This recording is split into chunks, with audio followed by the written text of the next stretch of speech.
What if the very child you raised with your sweat, your sacrifices, and your broken dreams, one day looked you in the eye and said, "Stop calling me, I don't need you anymore." Imagine the silence of that moment. Imagine the knife it drives into a mother's heart. This is my story. I was not born into comfort. My life was carved from poverty, stitched together with hunger, sacrifice, and endless prayers. I was a young girl when life threw its first stone. Married off early, carrying responsibilities heavier than my frail shoulders could bear. My husband was not a cruel man, but life itself was cruel to him. We built our home on borrowed bricks and borrowed time. Every coin was a struggle, every day a fight. And then came the miracle, my son. My only child. The light in my dark tunnel. The one who made every wound worth enduring. When he cried, I swore to the heavens that I would never let him feel the poverty I had felt. I promised I would turn my hunger into his bread, my tears into his shelter, my broken back into his ladder to climb higher than I ever could. I worked like a soldier. Days blurred into nights. I stitched clothes for neighbors, cleaned homes in secret, hid my swollen hands behind smiles, and sold my jewelry piece by piece just so he could study in the best school. People mocked me. Why give him so much? Sons forget their mothers. But I never believed them.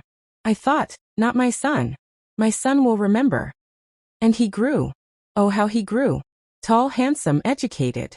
He spoke with confidence. He walked like he owned the world. Every time I saw him, pride filled my chest until I thought it might burst.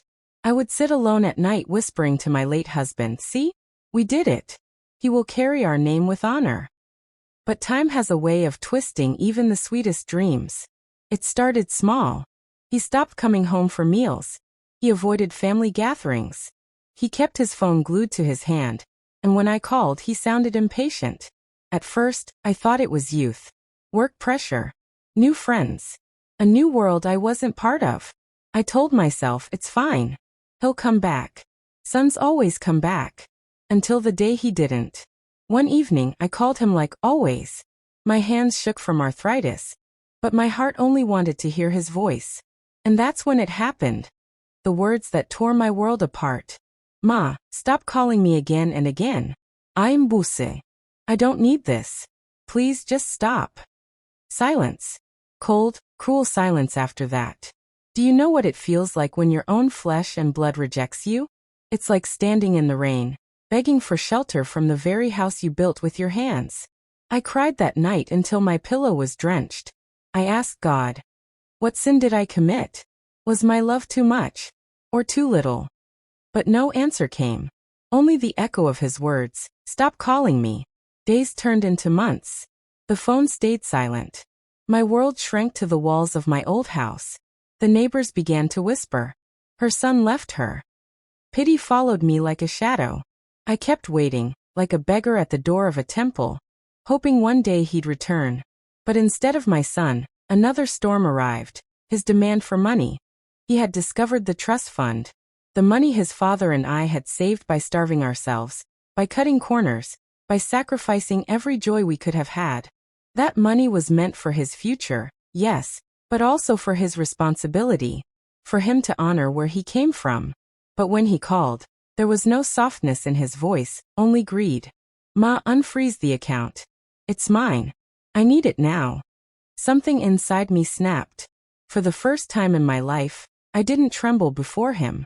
My voice, cracked with age but heavy with resolve, said, "No, you have forgotten me. But you will not forget your father's sweat. You will not trample my sacrifices. Until you learn respect, that money stays frozen." The line went dead. And with it, the last illusion that he still cared.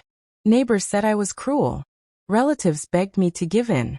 "He is your only son, don't push him away." But what they didn't understand was this. Giving him the money now would not save him. It would destroy him. He had to learn that love is not a tap you open and close, that mothers are not servants you abandon when convenient, that respect is not optional. So I waited. The waiting was the hardest part. Nights were long, filled with memories of his laughter, his tiny hand gripping my finger, his voice calling me Amy with innocence. I'd wake from dreams of him as a child, only to face the reality of an empty house. Sometimes I wondered if I had made the right choice. Sometimes I almost dialed his number just to hear him breathe. But then I remembered his words, "Stop calling me," and I let the phone fall from my hands. Then one evening years later, the call came. His voice was not the same. Pride had cracked. Arrogance had melted. All that remained was a trembling man. "Ma, can I come home?" I don't know how to describe that moment. My heart leapt and broke all at once. Every wound screamed. Every sacrifice came rushing back. But still, I said only, "The door has always been open, my son."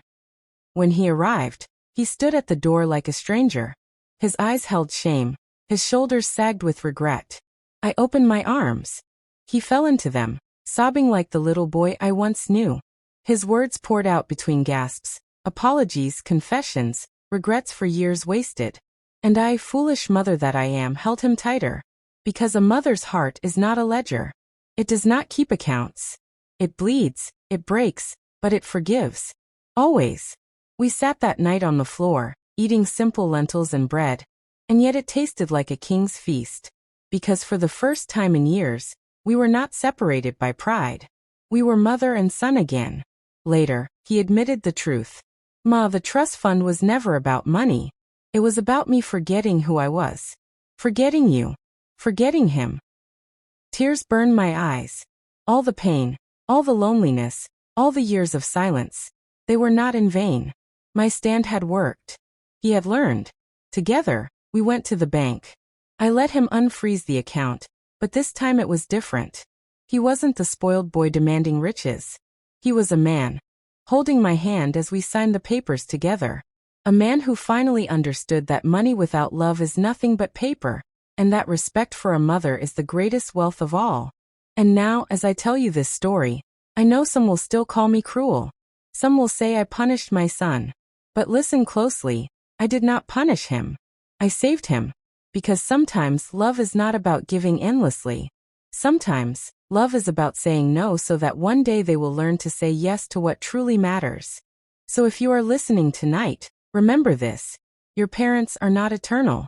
One day their chair will be empty, their voice silenced forever. Call them. Respect them. Love them while they are still here. Don't wait until the trust fund of time is frozen forever. This is my story. A story of sacrifice, heartbreak, silence, defiance, and forgiveness. A story of a mother who refused to be forgotten.